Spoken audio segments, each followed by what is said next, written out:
بەناوی خوای گەورە سڵاوتن لەوێت بینەرانی بەڕێز و خۆشەویست دادگای فدرالی عێراق بۆ شەشەمین جار یەکلاکردنەوەی دۆسیەی نەوتی هەرێمی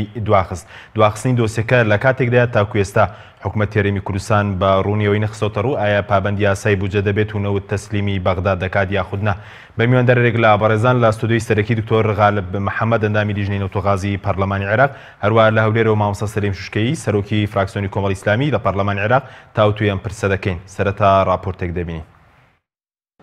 بەشە بودجەی هەرێمی کوردستان لە ساڵی 2014 بەهۆی ڕادەستنەکردنی 100,000 بەرمیل نەوت لەلایەن هەرێمەوە بە بەغدا بڕدراوە. وەزارەتی سامانە سروشتەکانی هەرێمیش ڕایان وابوو خۆیان موچە دابین دەکەن و پێویست بە بودجەی عێراق ناکات. ئەمە وتەی فازڵ نەبی بریکاری پێشووی وەزارەتی دارایی عێراقا. اتفاقی نفتی لە بینی هەرێمی کوردستان و بەغدا هەبوو لە 2013 یعنی لە 2012 پێشترش. اتفاق نفتێکە ئەوە بوو کە هەرێمی کوردستان 100,000 بەرمیل تەسلیم بکات و بەغدا بودجەی کوردستان بنێریت. زانیت بەداخەوە ئەو اتفاق نفتیە لە مانجی چاری 2012ەوە تەگەرەی تێکەوت. هەندێک برادەر ئەو اتفاقیان جێبەجێ نەکرد. مانگی چاری 2012 لە هەرێمی کوردستان مەبەست. بەڵام بەداخەوە دیارە وەزارەتی سامانە سروشتەکان ڕێیان وابوو کە ئەوان خۆیان موچەی خەڵکی کوردستان دابین دەکەن پێویست بەوە ناکات. ماوەی 5 ساڵە کێشەی نەوت لە نێوان هەرێم و بەغدا بەردەوامە و دادگای فیدرالیش جارێکی دیکە دۆسی نەوتی هەرێمی دواخست. لە سەرەتای 2018 جەبار لوعەیبی وەزیری پێشووی نەوتی عێراق لە دادگای فیدرالی سکاڵای لەسەر دۆسی نەوتی هەرێم تۆمار کرد. دوای 6 دانیشتن جارێکی دیکە دادگای فیدرالی یەکلاکردنەوەی دۆسیەکەی بۆ 3 نیسانی ئەم ساڵ دواخست. وەزارەتی نەوتی عێراق سکاڵای لەسەر هەریەکە لە وەزیری سامانە سروشتەکان و سەرۆکی حکوومەتی هەرێم تۆمار کردووە. هاوکات لە سکاڵاکەدا داوا دەکات دادگای فیدرالی لەسەر فرۆشتنی نەوتی هەرێم لە ڕووی یاساییەوە بۆ چوونی خۆی بدات. یەکلانەکردنەوەی دۆسی نەوتی هەرێم لە دادگای فیدرالی لە کاتێکدایە بۆ ساڵی 2019 تاوەکو ئێستا حکوومەتی هەرێم ئامادەی بۆ ڕادەستکردنی نەوت بە بەغدا دەرنەبڕیوە. بەپێی بودجەی عێراق بۆ ساڵی 2019 ئەگەر هەرێم ڕۆژانە 250,000 بەرمیل نەوت ڕادەستی کۆمپانیای سۆمۆ بکات کۆی ساڵەکە نزیکەی 11 تریلیۆن دیناری لە بەغداوە بۆ دێت. ڕۆژی چوارشەمە ئەنجومەنی هەرێمی بۆ کاروباری نەوت و غاز بە بەشداری سەرۆکی حکوومەت و وەزیری دارایی و وەزیری سامانە سروشتەکان و پلاندانان لەسەر بودجەی عێراق کۆبوونەوە. بەشێک لە دەستگا ڕاگەاندنەکان بڵاویان کردەوە. حکوومەتی هەرێم بۆ ئەم ساڵیش ئامادە نییە نەوتەکەی ڕادەستی بەغدا بکات. لە ڕوونکردنەوەیەکیشدا سەفیندزەیی وتەبێژی حکوومەتی هەرێم ڕایگەیاند ئەو هەواڵانە دوورن لە ڕاستیەوە و حکوومەتی هەرێم خوازیاری ئەوەیە کێشەکان بە گفتوگۆ لەگەڵ بەغدا چارەسەر بکرێت. بەڵام وتەبێژەکەی حکوومەتی هەرێم لە ڕوونکردنەوەکەیدا بە 1.6 باسیەوەی نەکردووە نەوت ڕادەستی بەغدا دەکەن یان نا. پێش فرۆشتنی نەوت بەسەر بەخۆ موچەخۆرانی هەرێم لە کاتی خۆیاندا موچەیان وەردەکرد و پێشینەکانی خانوبەرە و هاوسەرگیریش بۆ هاوڵاتیان خەرج دەکرا. بەڵام لە ساڵی 2014ەوە کە حکوومەتی هەرێم فرۆشتنی نەوتی بەسەر بەخۆ دەست پێ کردووە هەرێمی کوردستان تووشی قەیرانێکی سەختی دارایی بووە و تا ئێستاش قەیرانەکە بەردەوامە.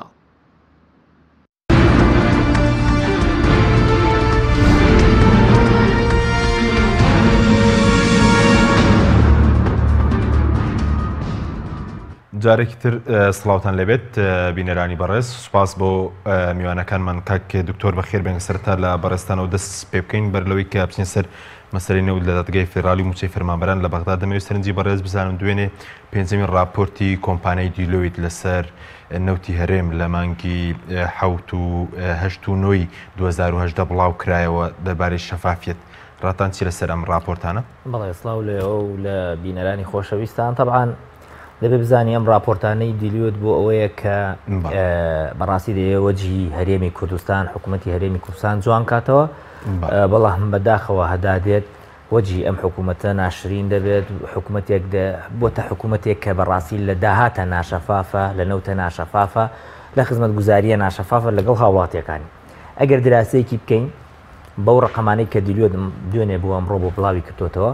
ئەڵێ لە ماوەی 3 مانگی کۆتایی 2018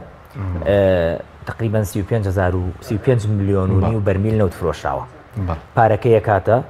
2 ملیار و 260 ملیۆن دۆلار 2 ملیار ئەڵێ تقریبا ملیارێکی چۆتە مەسروفاتی دەرهێنانی ئەم نەوتە لە 2 ملیار ملیارێک چۆتە مەسروفات ئەوەی کە ماوە تۆ ملیارێک و 200 و تقریبا 80 ملیۆن دۆلارە ئەو مەسروفاتە لەگەڵ ئەو پارەی حسابیکەی 44% مەسروفاتە کە ئەمە لێرە بۆ دەرەکەوێ گەندەڵیەکی زۆر کراوە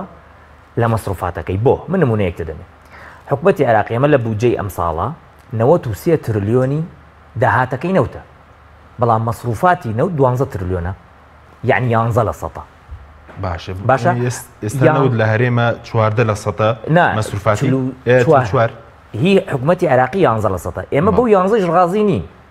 یعنی ئێمە ئەمانەوە شەریکەکان بانکەین ئەمانەوە وزارەتی نەفت بانکەین بڵێن چۆن ئەم هەموو مەسروفاتە زۆرە 11 زۆرە کەچی حکومەتی هەرێم 44 لە سەدی ڕاتە مەسروفات ئەگە دراسەیکەی بەس تورکیا کۆمپانیای TEC تورکیا ئینێرجی کەمپانی ئەمە 331 ملیۆن دۆلاری بردووە حسابم کردووە خۆی 1 ملیار و 200 ملیۆنە دابەشی سێمە حافەزەکەی بکە دابەشی سێمە حافەزەکەی بەحسەی هەولێر جاب کەرەوە لەو 1 ملیار و 200 تقریبا 30 ملیارەکە 330 ملیۆن دۆلارەکە کەواتە بەس تورکیا ئەوەندەی محافەزەی هەولێر پارەی بردووە کەسیش نازانێ بۆ لەبەرچی بۆچی تورکیا ئەوەندە بوات شەریکەکانی لێرە ئەیبەن خۆی شەریکەیەکی تری هەیە بەناو شەریکەی وزەی تورکیوە 331 ملیۆن دۆلارمان بە یعنی ئەمە بەڕاستی هەڕاجکردنە بە سەروەت و سامانی ملەتێک کە برسیان کردووە لە 2014 ئەمجا لەگەڵ ئەوەشە ئەگەر تۆ دراسەیەکی بکەیت ئەڵێ ڕۆژانە 400,000 بەرمیل لەوت هەناردەکە حکومەتی هەرێم ڕۆژانە 400,000 بەرمیل لەوت هەناردەکە بەڵام لێرەوە ئەم بودجەی فەرمانبەران نادا لێرەوە ناتوانێت خزمەتگوزاری بگەینێتە هاوڵاتیان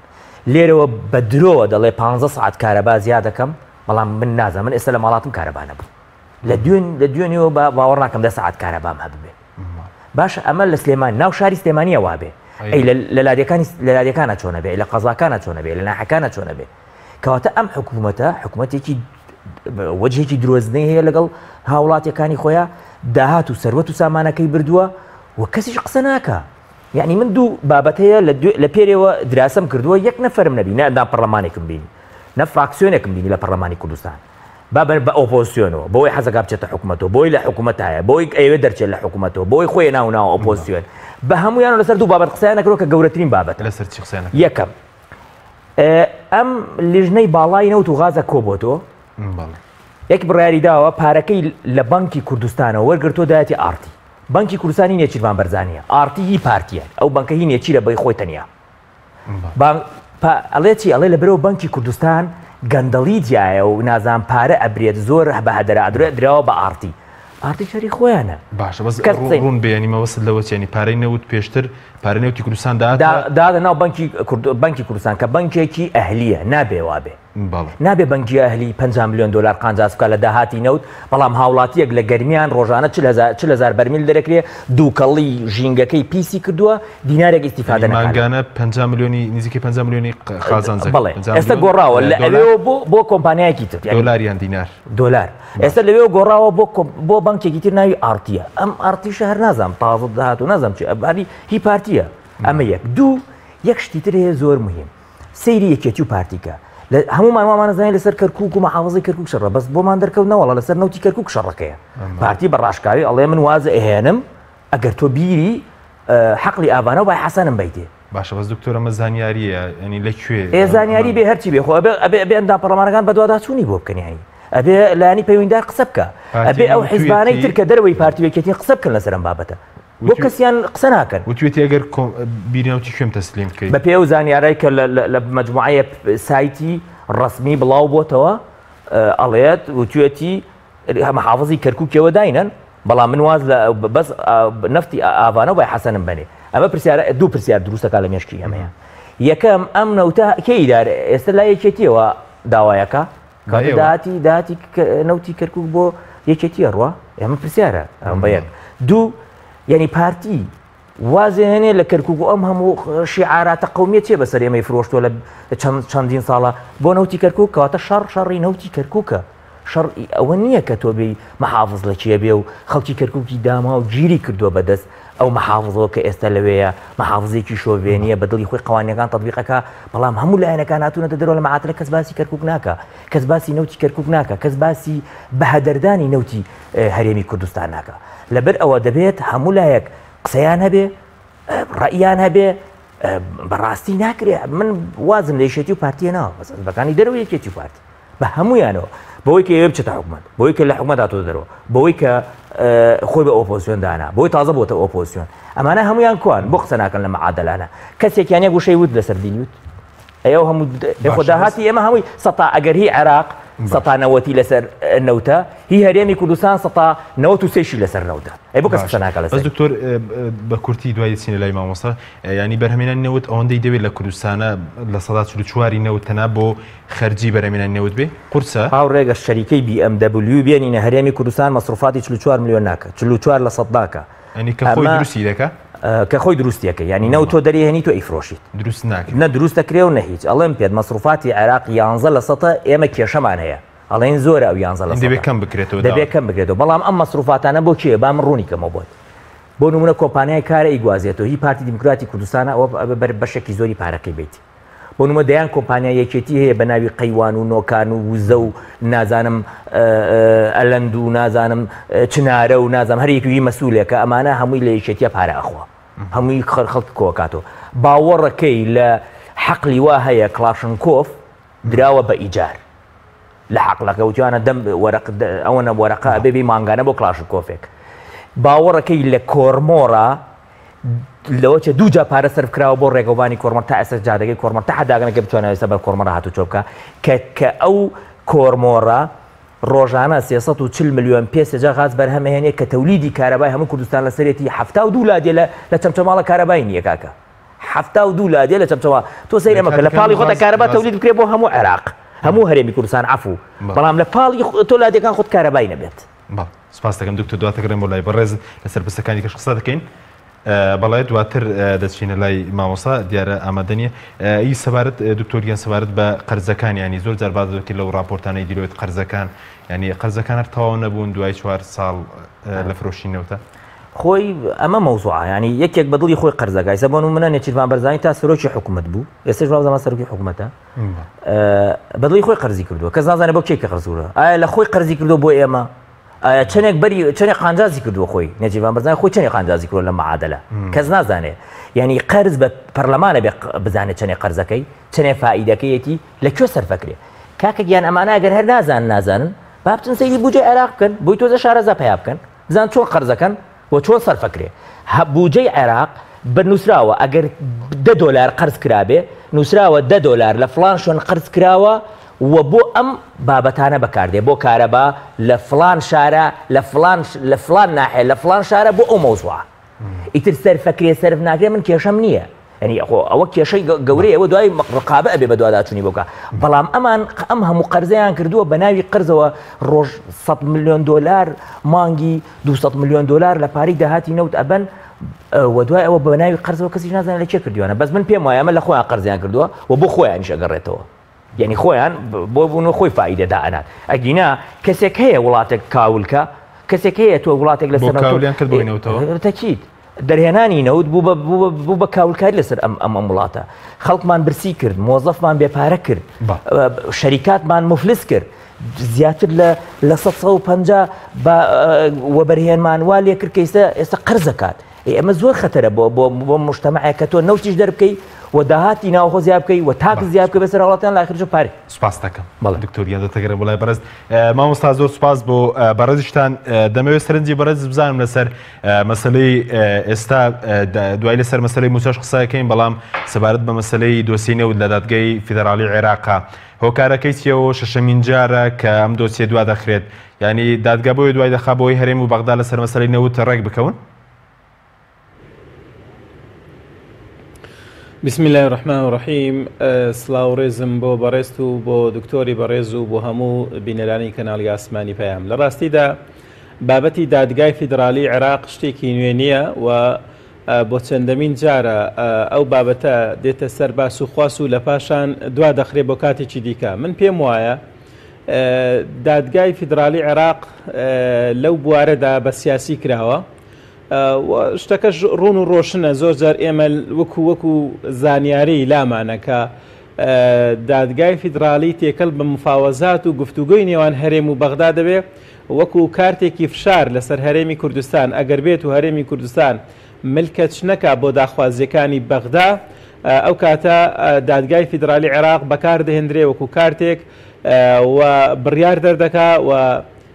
بڕیارەکانی دادگای فیدرالی عێراقیش بە شێوەیەکی گشتی هەمووی ئیلزامیە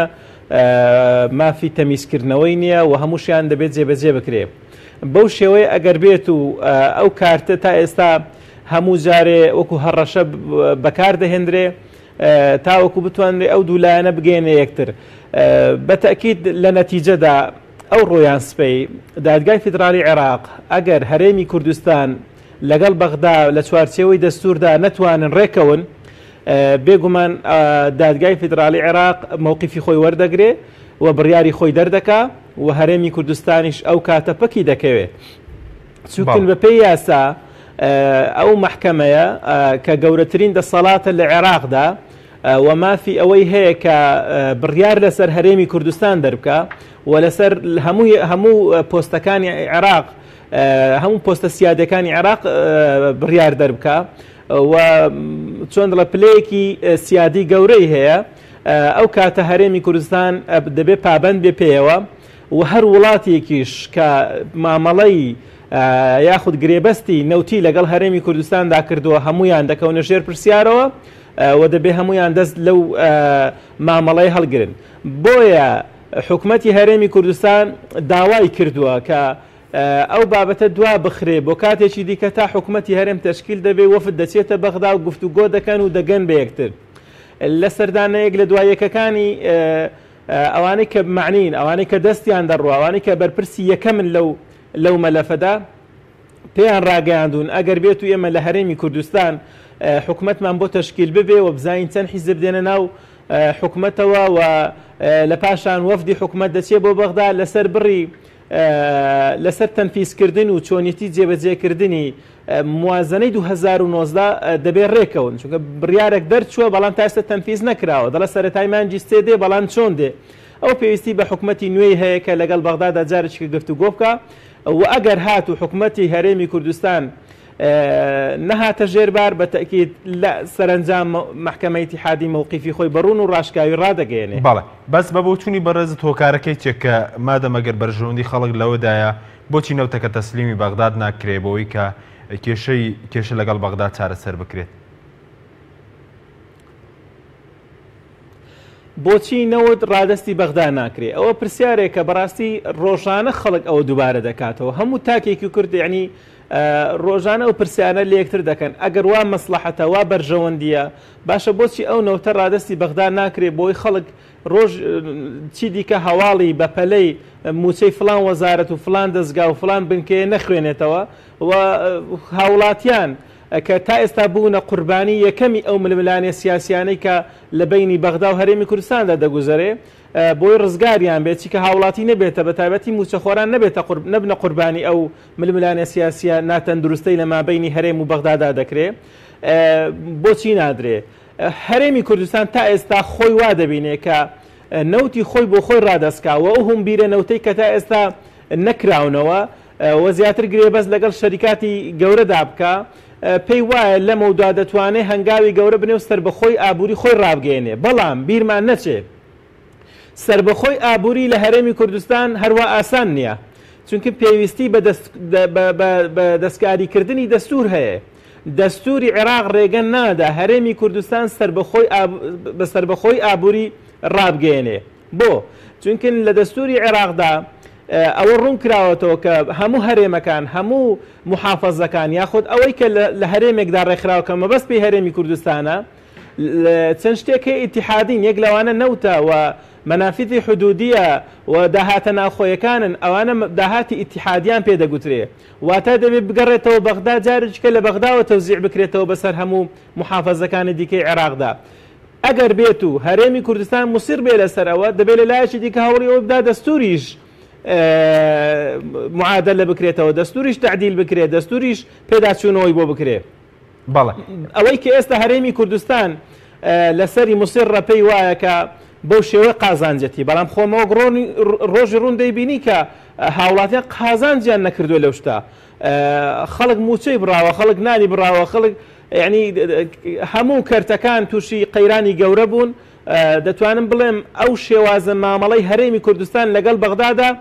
کاریگەری هەبووە لەسەر داهاتی شەریکات حتاوەکو دەخلی تاک هەمویان تووشی قەیران بوون. ئەوەش دەگەڕێتەوە بۆی بەڕاستی ئەو چەند ساڵی ڕابردوو هەرێمی کوردستان لە ڕووی ئابوووریەوە نەیتوانیوە هەنگاوی زانستیانە بنێ. زیاتر دەستکەوتی گەورەیان بۆ هەرێمی کوردستان نەبووە، ئەوەندەی دەستکەوتی گەورەیان بۆ حیزب هەبووە. حیزبەکان توانیویانە خۆیان دۆڵەمەندکەن، دەستگای ڕاگەاندنیان بەهێزکەن، دەستگای بەرگریکردن لە خۆیان بەهێزکەن، بەڵام نەیانتوانیوە هاوڵاتی تاک بەهێزکەن. بۆیش موسیڕن لەسەر ئەوەی کە بتوانن داهاتی هەرێمی کوردستان لە بندستی خۆیان بێ، بۆی زیاتر خۆیان بەهێزکەن، زیاتر خۆیان بهێڵنەوە. بەڵێ بە کورتی ینی پێ دوایە کە تەسلیمیان نەکردەوە پەیوەندی بە بەرژەوەندی خەڵکەوە نییە، پەیوەندی بە بەرژەوەندی حیزب و کۆمەڵێک دەسەڵاتدارەوەیە. من پێم وایە بە دەرەجەیەک ئەوەی کە ئێستا دوگوزەرێ لە هەرێمی کوردستان بە هەردوو زۆنەکەیەوە ئەوەندەی لە بەرژەوەندی دوو حیزبی دەسەڵاتدارە، ئەوەندە لە بەرژەوەندی خەڵکدا نییە. خۆشمان دیتمان لە ماوەی ئەو چەند ساڵی ڕابردوودا کە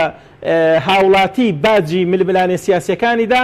یەک لەو دوو حیزبانە ئامادە نەبوون باری قورسی سەرشانی هاوڵاتیان سوکەن. بۆیە ئەو جارەی پەرلەمانتاران و هەمویان بەیەکەوە وەکو کارتێکی فشار لەگەڵ حکومەتی عێراق داوایان کرد کە دەبێت لە موازنەی 2019دا هاوڵاتیان موچەیان نەبڕێت، نابێ هاوڵاتی هەرێمی کوردستان کە بەپێی دەستور هاوڵاتی عێراقیە نابێ باجی هەڵەی گەورە سیاسیەکانی عێراق بدا لەگە هەرێمی کوردستان. هەر ئەوەیە کە ئێمە پێمان وایە دەستکەوتێکی باش بوو بۆ هاوڵاتیانی خۆمان. سپاس دەکەم. دواتە گرمەوە لای بەڕێزت دکتۆر، بگرمەوە لای بڕدەمی و سەرنجی بەڕێش بزانم لەسەر مەسەلەی ئەو سکاڵایی دادگەی لە دادگای فدراڵە وەزارەتی نێوتی عێراق تۆماری کردو بەڕێز لە ژنی نێوت و غازی پێ دوایە دوجاریان لێ بەرژەوەندی کێیەک لا دەبێتەوە. وبالتأكيد لبيد دستوري عراقي مادي 111 و 112 براشكاي باسوا كاد اگر نوت لهريمك نوت ملكي هم عراقيه للشماليه ابو جنوبي اما يكم دوهام هر درهنانه جنوديه هر عقد يعني عقد لقل شركه جنوديه دبه تنسيق بكري لقل خويو هەرێمەکە بەڵام بێک کرا ولا هەرێمی کوردستان هیچ تەنسیقیتیان نەبووە، خۆیان کردویانە خۆیان دابەشان هەر بۆ معلوماتی خۆت لێرە 57 بلۆکەیە 57 کوردستان ئەگرێتە 57 بلۆکەوە لە عێراق هەمووی 75 کێڵگە هەیە بلۆکە ینی و لە 75ەکە 25 کێڵگەی نەوتی لێ دەرەهێنرێ باقی نەوتی لێ دەرناهێنێت چونکە عێراق بە پلانیشی تیاکە ئەوێ بەش مەجموعە ناوچە بمێنێتەوە بۆ ئەو کاتی کە نەوت زۆرتر گرانە بێ یان ئەو کاتی کە نەوت نامێنێ ڕێژەکەی کەمە بێتەوە لەسەر عەرزە. بەڵام لە هەرێمی کوردستان کەس نازانێ عقدی ئەوێ عقدێکی خەدەمیە ینی نەوتم بۆ دەرەهێنێ بەرمیلی من دو دۆلار یا 3 دۆلار دەمێ بەڵام لێرە عقدی شەراکەتە ینی کۆمپانیەکە شەریکی من و تۆیە کە عەرزەکەی ئێمەیە ئەمەش زۆر خەتەرە ینی عقدی شەراکەت لە ساڵی هەفتاکانە ئیشی پێکراوە ئێستا ئیش پێ ناکرێت ئەو گرێبەستە نەوتێک کە هەرێم لەگەڵ کۆمپانیەکە هاوبەشە و لە هەفتاکانەوە ئیشی پێکراوە هەفتاکان لە عێراق ئیشی پێکرا پێش هەفتاکان دوای ئەوە تەمیم کرا نەوت لە وڵاتانی جیهانی ژەمە نەماوە ینی زۆر کەمە چونکە هەتا نەوت گران بێ تۆ زەرەرەکەی لە شەراکەتە هەتا نەوت ئەرزان بێ قانجازەکەی بەڵام تۆ بیر لەوەکەیت و نەوت هەر گرانە بێ یعنی نەوت نایەتە 2 دۆلار و 3 دۆلار و وەکو ئەوسا ینی وەکو بڵین ساڵانی پەنجاکان 4 دۆلار و 5 دۆلار و 1 دۆلار و 2 دۆلار بووە نەوت هەر لەسەرەوەی آخر شکاندنی کە شکایش سەرەوەی 20 دۆلار بوو وانە ئێستاش بینین ینی هەتا بێت زیادەکە ینی لە حەدی خۆی ئەمێنێتەوە ئەگەر نە لە 50 بۆ 60 ئەمێنێتەوە زۆر زیاد دا نابەزێت لەبەرەوە ئەم شەراکەتە زەرەرە بەڵام خەدەمی لە قانجازی باشە بەس ئەوەی دادگای فیدراڵی ینی بەدیاریکراوی داوای چی دەکە وەزارەتی نێوتی عێراق لە دۆسیەکەی لە دادگای فیدراڵی شکاتی کردو لە دادگای فیدراڵی ئەڵێ بەپێی دستوری عێراق هەر کێشەیەکە بێ لەبێن مەحافەزەیەکە بینی مەحافەزەکانە بینی ئەقلیم و مەحافەزەیەکە بینی ئەقلیم و حکوومەتی ئیتیحادیە کێشەیەکی دستوری هەبێ ئەچی لە محکەمەی ئیتیحادی شکاتەکەی وزارەتی نەوتی عێراق شکاتی کردو لەسەر وزارەتی سامانە سوشیان لەسەر حکوومەتی هەرێم ئەڵێ ئەم ئیشانەی کە کردوانە لە بواری نەوتە هیچی یاسایی نییە خۆی وایە یاسایی نییە بەڵام ئەوان بۆ ئیشی لەسەر ناکەن سیاسیە کارتەکە محکەمەی ئیتیحادی نایەوێ بیجوو لێنە زیاتر ئەوێ بزان حکوومەتی هەرێم و عێراق ڕێکەکەون ئەگەر ڕێکەکەون ئەڵێ بۆچی کێشە گەورە بکەین و مەشاکل بنرێت و ئەگەریش ڕێک نەکەون ئەو کاتە لە قاندازی حکوومەتی ئیتیحادی ئەشکێتەوە باشانی پێدوانی دابخرێنێ ئەم کەیسە ئەم کەیسەدا ناخرێت داخستم بەس دوا دەخرێت بەس دەخرێت دواتوانی دوای خەیتا ئەو کاتێک کەین بێ بەڵام لە ئەخیرەوە ئەبێ حکوومەتی عێراق و هەرێم ڕێککەون ئەگەر ڕێک نەکەون ئەو کاتە حکوومەتی ئیتیحادی لەوە ئەچێ هینی هەبێت ینی محکەمەی ئیتیحادی بڕیارێک بدات دژی حکوومەتی هەرێم کە بڕیارش بدات دژی حکوومەتی هەرێم بڕیارەکانیشی جێبەجێکە ئینێرێ لەوە چێ بڵێت دەستکراوەی ڕێز وزەرا بکە دەستکراوەی وزارەتی خارجی بکە دەستکراوەی وزارەتی نەفت بکە بۆ ئەوەی کە نەوتی هەرێمی کوردستان نەفرۆشرێت سپاس دەکەم ناوبڕێکمانێ دوای ناوبڕێک دەکەم وەلای بەڕێز بەڵێ بینەرانی بەڕێز ناوبڕێک و دەکەڕین وڵاتە تۆپ ئارت تاکە بریکاری تۆڕی میدیایی کۆمەڵ بۆ دروستکردن و بڵاوکردنەوەی ڕیکلام تۆپ ئارت. ئایا تا ئێستا بیرت لەوە کردوتەوە کە ئینتەرنێتێکی بێسنوور بەکاربێنیت یان بیرت لەوە کردوتەوە کە بۆ هەفتەیەک یان 2 هەفتە ئینتەرنێتی بێسنوور بەکاربێنی سەرڕای هەموو ئەمانە تا ئێستا بیرت لەوە کردوتەوە کە بۆ یاری ئەلکترۆنیەکان ئینتەرنێتی بێسنوور بەکاربێنیت بێگومان نەخێر فانسی نێت هەموو ئەم کێشانەت بۆ چارەسەر دەکات تۆش دەتوانیت بۆ ماوەی هەفتەیەک یان 2 هەفتە یان مانگێک بەردەوام بێسنوور لەگەڵمان بیت ئێستا خزمەتگوزاریەکانمان لەم شوێنانە بەردەستە سلەیمانی شارباژێر شارە زوور هەڵەبجە سەی سادق عربەت پێنجوێن بازیان تاسڵوجە و زەرگوێز فانسی نێت هەمیشە ئینتەرنێتی بێسنوور خوانێکی تایبەت لەگەڵ ڤیتا تاقیب کەرەوە پێشکەشی خێزان و ئازیزان تیبکە ڕۆنی ڤیتا لە ڕووەکی سروشتی بەرهەمدێت و پێکاتەکەی چەوریە زیان بەخشەکانی تێدا نییە ڕۆنی ڤیتا باشترین ڕۆنی لە 100% سروشتی ڤیتا نهێنی خواردنە بەتامەکانی سەر سفرەکەت تۆپ ئارت تاکە بریکاری تۆڕی میدیایی کۆمەڵ بۆ دروستکردن و بڵاوکردنەوەی ڕیکلام تۆپ ئارت.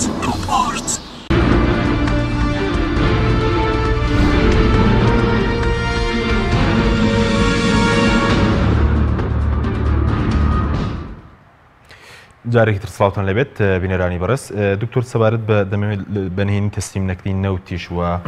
دوێنش کۆبوونەوەی ئەنجومی باڵای نەوت و غاز بوو نهێنێکە چیە کە حکوومەتی هەرێم تا ئێستا ئامادەی دەرنەبری و نەوتەکە تەسلیم کە زانی نهێنەکەی بۆ بەجموعەیە شتەکڕە بەشێکی ناوخۆیە بەشێکی دەرەوەیە من پێم وایە تورکیا زەختەکە بۆ ئەمان نەوت تەسلیم نەکەن بۆ چکە داهاتێکی زۆری دەسەکە ینی بەڕاستی وەکو هەرێمێک ینی وەکو پارێزگایك لە پارێزگەکانی کوردستان لێمانە بات یعنی ئەگەردا بەشیکەی وەک ئەوەندەی پارێزگای هەولێری بردووە لەم 3 مانگە ئیتر بۆچی تەسلیم بکرێت لە بەرەوە زەختیان لێکە تەسلیمیە ئەمە 1-2 خۆیانیش خۆیان ئەمەیان پێ باشە چکە کە تەسلیمی نەوت بکەن ئەو کاتە وردبینی بۆکرێ ئەزانی چەندێکە بە چەند فرۆشاوە لەکوێ پارەکەی ئەوانەیە نابێ ئەوانەیانەوێ خۆیان ئەو کاتە و کاتەڵەشدا نامزرێن لەسەر نەوتووە بەتاکی ناتوان خەڵکیش بکڕن ناتوان خەڵکیش بکڕن ناتوان تەجەسوسیش بەسەر ئێمەوە بکەن پارەیان نامێنێ بە پارێنەوت خەڵکیشان کریوە بەڵێ جاسوسەتیش بەسەر خەڵک بڵێ ئێستا دەستگاکانیان بۆ دەستگای جاسوسی بەسەر ئەو حزبانی کە ئۆپۆزیسیۆن بوونیان ئەیزا بن بە ئۆپۆزیسیۆن ئەمە 1-2 بەشێک لە کاتی ڕیفراندۆمە بەشێک لە بەرپرسەکان کە لەگەڵ یانابوون بۆ ڕیفراندۆم هەمویانی کڕی بوو بە پارە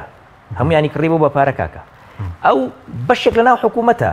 لە حزبی ترە کە چێتە ناویانە بە پارەی کڕنەوە ببین ینی خێرە کابرا من نمویەکە دەمێ خێرە کابرا لە گۆڕانەوە بە پارتی بۆ کاکە گۆڕان چییە چی خراپێکی ینی بۆ نمونە گۆڕان بۆتە چی گۆڕان حزبێکەوە گۆزە تۆ چێبی بە حزبێکی بنەماڵایی بەڵام بە گۆڕان 50 ڕخنەتەیە لەسەر گۆڕان بەس بوویتە پارتی کەواتە ئەمە کڕیاوە کاکە ئەمە بە پارەی نەوتە کڕێت بناسەکەم هاوڵاتیان ئەمە بزانن چی تەجەسوسمان بەسەر ئاکرێ چی ئاسایش تێمان هەڵەدا چی تەقەمان لێ ئەکرێ لە خۆ بشاردانە چیمان لێ زامارەکر لێمان شەی دەکرێ هەمووی بە پارەی نەوتە چی تۆپ ئەنرێ بە گەریلاوە چی تۆپ ئەنرێ بە شاخەکانی کوردستانەوە لەلایەن تورکیاوە هەمووی بە پارەی نەوتە کڕێت هەمووی بە پارەی نەوتی خۆمانە پێمانوێت کاتی خۆی عێراق نەوتمانی بەکارهێنا لادیەکانمانی پێکاو لە کرد ئێستا تورکیا نەوتی پەپارەی نەوتی ئێمە شاخەکان و لادیەکانمانی پێکاو دەکەن و برادەکانمان براکانمان ئەکوژن لە شەی دەکەن لە مەحافەزەی دوهۆکە لەبەرەوە ئەمان نانوێنەوە تەسلیمکەن و من زۆرم پێسەیری ینی هوتەبێژی حکوومەتی ئەنێم قسەیەکی کردووە ئەڵێ کاکە گیان ئەو ڕاگەاندانی باس لەواکەن ئێمە نەوت تەسلیم ناکەن ڕاست نییە. ئەی کاکم ڕاستەکەشی پێمان نەوت من ڕاستەکەی مەوێ ڕاستەکەی چیە برام تۆ قسەکەی ئەڵێ ئەڵێم ئەمە گڵاس نییە بەس چییە نازانم پێمی نەوت ڕاستیەکەی ئایا تەسلیمەکەن یاننا ئەڵێمە پێمان باشە بە ئەتیفاق بێ ئەکام ئەتیفاق ئەو ئەتیفاقی کە تۆ داهات و سەرۆت و سامانی ملەتێکت خواردووە و هاوڵاتەکانی بێموچەن و هاوڵاتەکانی بێکارەبان و هاوڵاتەکانی بێ ئاون یعنی تۆ باوەڕەکەی کاکە لەم شارەی سلێمانیە 75 ملیۆن دلار سەرفەکرێ بۆ قەبرێک ئەو 75 ملیۆن دلارە ئەتوانی 75 کیلۆمەتری ڕێگەی کەلار سلێمانی کە ڕۆژانە خەڵکە بینیتیایە حادیسە ڕۆدا گەنج تایە شەهید دەبێت پێی بکەین جادەکە بکەینە دووسایی ئەو پارانە لەکوێیان بوو ئەمانە هەمویان کە هاتن لە شاخەوە هیچیان پێ نەبوو ئێستا خێرە بوون بە خاوەن ملیارات و کوڕەکانیان لە جامعەیە کوسفۆرد و جامعە بەرزەکانە خوێن و لە دەیان شەریکاتیان هەیە با بە شەریکەی کار و قەیوان و ئیدارەی گشتی و نازانم چۆ کوردە لە سەتی سلێمانی تاپۆکرێەوە بەسەر ئیداری گشتی بووە دائیرە هەیە لە ناو کەلارە هی دائیرەکە حکومی بووە تاپۆیان کرۆسەر ئیداری گشتی ئێستا ینی بە ئیجاری دەنەوە بە خەڵک بە حکوومەت سپاس دەکەم دواتە گەرم وڵای بەرز دکتۆر ماوەستا بگەڕێم وڵای بەرز سەبارەت بە مەسەلەی موچە ئێستا هاوڵاتیان پرسیاریەوە دەکەن پێشترێ وەکو پەرلەمانتاران دەتانوت کە مەسەلەی نەوت و موچەتان لە یەکتر جیا کردەوە بەڵام بۆچی موچەکە نەگەیشت؟ بەپێی ئەو زانیاریانەی کە هەیە لە سەرەتای مانگی سێەوە دەبێت بە تەواوەتی موازنەی 2019 بستە بواری جێبەجێکردن بۆیە لە سەرەتای مانگی سێ بەپێی ئەو ئیتفاقانەی کە هەیە دەبێت ئەو بڕەپارەی کە بۆ هەرێمی کوردستان دیاری کراوە بگا بەڵام ئایا چۆن دەگا و چێوەری دەگرێت و چۆن ئیستیلام دەکرێت چۆن دابەش دەکرێت هەموو هاوڵاتیانی هەرێمی کوردستان و هەموو پەرلەمانتاران و نوێنەرانی کورد لە بەغدا و زۆربەی هەرە زۆری حیزب و لایەنە سیاسیەکان بەڕاستی ئاگایان لە وردەکاری و ئیشانن نییە ئەوە یەکێکە لەو خەلەل و لەو گرفتە گەورانەی کە ئێمە لە 4 ساڵی ڕابردوودا تووشی بووین و بە تەکیدیش ئەگەر بێت و چارەسەر نەکرێت 4 ساڵی ئایندەشدا هەر بەردەوام دەبێ ئەویش بریتیە لەوەی کە حکوومەتی هەرێمی کوردستان لەگەڵ چۆنێتی ڕێکەوتنی لەگەڵ بەغدا شەفاف نییە و کەس ئاگای لە وردەکاری ئیتفاقەکە نییە و بەغداش تاکو ئێستا توانیوێتی پەردەپۆشیەک بک بۆ هەرێمی کوردستان بۆ نمونە لە ئێستادا ڕێکەوتنێک هەیە لە مابینی هەرێمی کوردستان و بەغدا کە ئەوەی کە ئێمە دەیزانین هەر ئەوەیە کە 250,000 بەرمیل ڕادستی بەغدا بکرێەوە لە مقابلیشدا بەغدا ئەو 524 ملیارە ڕەوانەی هەرێمی کوردستان بکە بەڵام ئایا تا چەند ڕاستە و تا چەند ئەوە عەدەدێکی تەواوە و تا چەند دەستە بواری جێبەجێکردنەوە ئەوە هیچی لە ئەندام پەرلەمانەکان دیار نییە نوێنەرانی هەرێمی کوردستان لە ساڵانی ڕابردوشدا کە دەهاتن کە لەگەڵ بەغدادا ڕێک دەکەوتن لەسەر بابەتێک لەسەر دۆسەیەک هیچ کاتێک نە هاوڵاتیانیان ئاگادار کردوتەوە نە نوێنەری هاوڵاتیانیش کە پەرلەمانتارەکانن ئاگایان لێ بووە و بە تەکیدیش زۆربەی زۆری لایەنە سیاسیەکان دەتوان بڵێم هەمویان ئاگایان لێ نییە و حیزبە دەستڕۆشتیەکانیش کەسە نێزیکان ئاگایان لێ نە چەند کەسێک ئاگای لە چۆنێتی و ئیتفاقە هەیە بۆیە کاتێککە دەبینی وتەبێژێ قسەیەک دەکا بە تەواوەتی ڕوونی ناکاتەوە معلومات لای ئەویش نییە وەکو پێویست ئەو جۆرە غۆموزی ئەو ناشەفافیە بۆ تەمای عاجزی و زیانیشی بە سومعی هەرێمی کوردستان سیاسەکان لە پێش هەموواندا گەیاندووە ئەوەی کە خەڵک داوا دەکا ئەوە بەڵێ بەڵام پێشتر ئێوە مەسەلەن پەرلەمانتارن لە بەغداد لە کاتی پەسەندکردنی بودجەیە باستان لەوە دەکەنەوت و موچەی فەرمانبەرانتان لێک جیا کردوێتەوە ئەگەر هەرێم 250,000 بەرمیلیش ڕادەست نەکات بەغداد مانگانە زیاتر لە 522 میلیار دەنێرێت دینار بۆ هەرێمی کوردستان دەنێرێت یعنی ئێستا ئەوە هەر جێبەجێ کرا و جێبەجێ دەکرێت ئەگەر هەرێم نەوتیش ڕادەست نەکات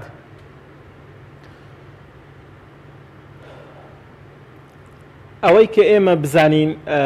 موچەی هاوڵاتیان لە موازنی 2019دا جیا کراوەتەوە لە ئەو ململانێ و مەعمەعە سیاسیە کە لە مابینی هەرێم و بەغدادا دەگوزارێت ئەوە هەنگاوێکی باش بووە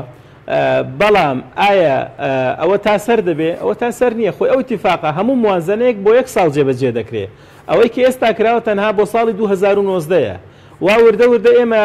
چەند مانجێک ڕۆیشتووە و خەریکە ساڵەکە تەواو دەبێ هیچمان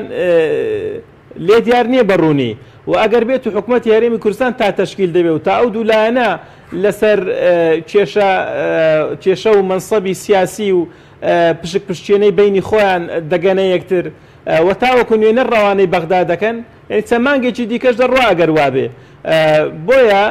ئەوەی کە پێویستە لە دوای ئەوەی کە عوتڵەی تەشریعی تەواو دەبێ پەرلەمانتاران نوێنەرانی کورد ئەوەی لەسەر شانیانە ئەدایان کردووە لە ڕابردوودا و لە داهاتوشدا بە هەمان شێوە چۆنیەتی فشار دروستکەن بە هەمویان بەیەکەوە تاوەکو هاوڵاتیان زۆر باشە قوربانی و سوتەمەنی ئیرادەی سیاسی دوو لایەنی سیاسی باشە بەس پەرلەمان لە سەرەتای ئەم مانگی داهاتووە مانگی سێ کە لە سێ مانگە و دەست بەکارەکانی دەکاتەوە ناتوانن فشار بکەن بۆ نمونە کە وەزیری دارایی کوردەیانی ئەوە بۆ خەڵکی کوردستان ڕوون بگرێتەوە ئایا پارەکەی بەغداد چەندە دێت نایەت ناتوانن فشار بکەن وەکو پەرلەمانتارن ئەوەی کە لە سەرشانی پەرلەمانتاران بۆ جێبەجێ کراوە لە موازنەکەدا بوونی هەیە بەڵام ئێمە لە عێراقدا دەژین و لە عێراقیشدا حتا محکەمە ئیتیحادی کە گەورەترین دەسەڵاتە ئێستا ئەوە دۆسیەکی یاسایی لەبەردەستدا هەر ئەو مانگە بۆ مانگە و ئەو دوسێ مانگە بۆ دوسێ مانگی دیکە تەجیلی دەکات و ئەگەر بێت و شەکواش بکەین و شکاتیش بکەین و فشاریش دروستکەین زۆر ئێمە دەچینە محکەمە ئیتیحادی شکات دەکەین و دیسان بە هەمان شێوە بابەتەکە درێژەی دەچێشێ دەبێ ڕێکەوتنی سیاسی بینی هەرێم و بەغدانی ئەو بابەتە چەند یاساییە زیاتر سیاسیە واتە دەبێت سیاسیەکان لەمە دووە خەمی خەڵکیان بێ خەمی بازاری خەڵکیان بێ خەمی ئەو وڵات و نیشتیمانیان بێ و خەڵکی شتاوی کراوە بێ ئەوەی ئێستا مقەسیرە لە جێبەجێکردنی حکوومەتی هەرێمی کوردستان و بەغدایە ئەوان دەبێت ڕێکەون دەبێت ئەو حکوومەتەی کە تەشکیل دەکرێت و خەڵک لە چاوەڕوانیدایە ئەو موچەی هاوڵاتیان لە ئەولەویاتی کاری خۆی دابنێ ئەگەر بێت و ئەو کارە نەکا بە تەکید قەزیەکان و کێشە کۆمەڵایەتەکان و کێشە ئابوووریەکان لە هەرێمی کوردستان باشە مامۆستا زیاتر پەرە دەستێنن بۆیە ئەوەی کە تا ئێستا ئێوە داوای ڕوونکردنەوەتان لە وەزیری دارایی کە کوردە یعنی وەکو پەرلەمانتار مافیەوەتان نییە کە داوای ڕوونکردنەوە لە وەزیری دارایی بکەن بودجەکە بە کوێ گەیشتووە نەتان کردووە یاخود کە پەرلەمان دەست دەکاتەوە دەیکەن کە داوای ڕوونکردنەوە لێ بکەن ئەگەر بێت و ئەو موازنەیە جێبەجێ نەکرێت وەکو پەرلەمانتارانی کورد لەوێ پێویستە داوای ڕوونکردنەوە و ئیستیفافەی وەزیری دارایی بکرێ بۆ ناو پەرلەمانەوە پرسیارانەی لێ بکرێ ئایا هۆکاری چییە کە ئەو موازنە کە دەنگی لەسەر دراوە بە شێوەیەکی یاسایی و تێپەڕێنراوە و تەصدیق کراوە و تەوقیع کراوە و واژوو کراوە هەموو ڕێکارە یاسایەکانی خۆی بڕیوە هۆکارچیە کە ناستە بواری جێبەجێکردن و هەنگاوی عملی ناندرێت بۆ جێبەجێکردنی بە تەکید ئەوە ئەرشی سەرشانی ئێمە ئەو کاتە بەڵام جێبەجێکردنی هەر لە بە شێوە سیاسیەکە دەبێت لە مابینی هەرێم و بەغدا ئەوە شێوازێکی عملێک کە خەڵک سوودی لێ ببینێ ئەوەکەی دیکە پێم وانە وەکو پێویست بەرهەمی هەبێ سپاس دەکەم مامۆستا کاک دکتۆر گرم و لای بەڕێزت پێشتر دکتۆر فازڵەمی میوانی ئێمە بووە لە چەند جارێکیش لە لێدوان ڕۆژنامەوانیدا باسی ئەوەی کردبوو کە وەکو پەرلەمانتاران ینی ئەوەی کە باز دەکرێت 522 میلیارەکە کە لە بەغداوە دێدەتانوت بەگەڕێم نەوتیش ڕاز نەکاتوانی طبعاً با ڕوونیکەینەوە بۆ خەڵکە خەڵکێکی زۆریش هاوڵاتێکی زۆر نامەی بۆ من ناردە بوو کە مەجام لە بۆ بەشێکیان جواب دەمەوە بۆی بەڕوونی بزانین کە ئەم مەوزوعە چۆنە ئێمە مادەی دە هەیە لە مادەی دە فەقرەی جیم هەیە لە فەقرەی جیمە باسی 250,000 بەرمیلەکە کراوە من دێم یەکەیەکە بۆتی باسە ئەگەر 250,000 بەرمیلەکە تەسلیم بکەین چەندێک پارەمان بۆ دێت بۆ هەرێمی کوردستان 10 تریلیۆن و 800 ملیار یعنی مانگانە 900 ملیار دینارمان بۆ دێت 900 ملیار دینارەکە بەشی موچە ئەکا و لیشی ئەمێنێتەوە ئەمە یەکەم فەقرەی جیم ئەگەر دراسە بکەین دوو خوێندنەوەی هەیە ئەنی با ڕوون و ئاشکرابی خوێندنەوەیکی ئەوەیە کە 250,000 بەرمیلەکە ئەگەر تەسلیم نەکرێت پارەکە ببڕین لەو 10 تریلیۆن و 800 ملیارە چی کە پارەکە ئەبڕین بەڵام چی دوورخەینەوە لی وەکو ئوستاد باسی کرد دووشت یەکەم موچەی فەرمانبەران دوور بێ لە مەعادەلە لەگەڵ موچەی پێشمەرگە ئەمە هەردووکی کۆی کەرەوە ئەکاتە 522 ملیار ئەمە خوێندنەوەی یەکەم 522 ملیارەکە دێتە ناو هەرێمی کوردستان و بێ ئەوەی نەوت تەسلیم کرێ. بەڵام ئەگەر خوێندنەوەی تری بۆ بکەن ئەوان ئەگەر خوێندنەوەی تری بۆ بکەن ئەویش ئەوەیە ئەڵێ ئێو ینی نووسراوەوە کە پارەی 250,000 بەرمیلەکەی لێ ببڕێت. ئەگەر حسابی بکەیت 200,000 بەرمیلەکە 250,000 بەرمیلەکە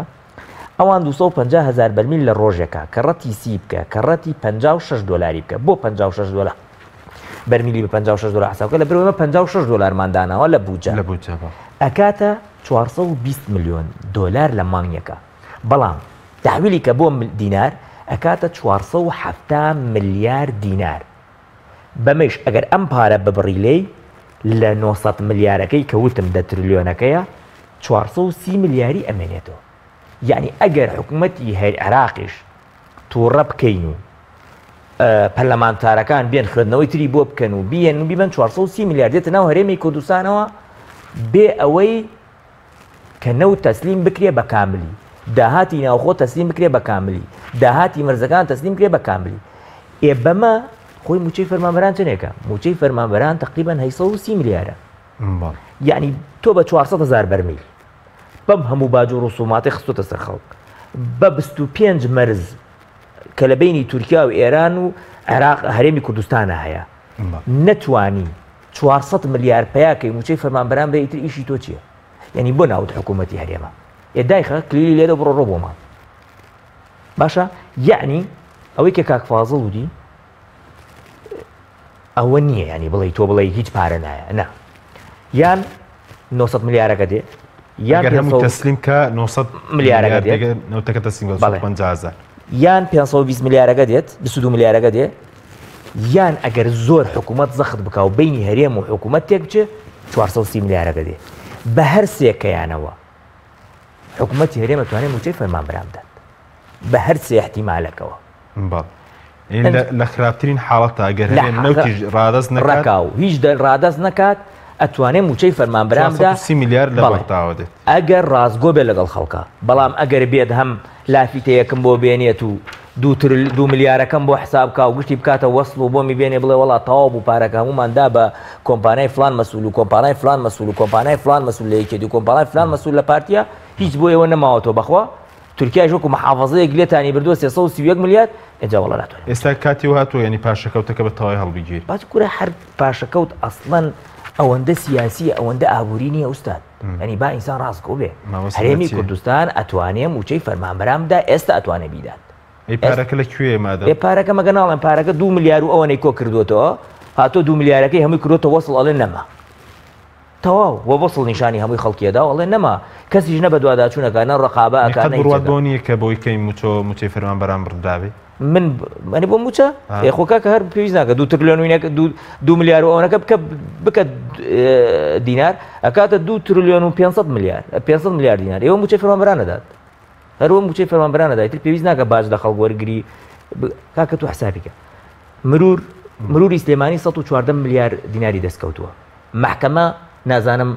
100 میلیاری دەستکەوتووە هی هەرێمی کوردستان.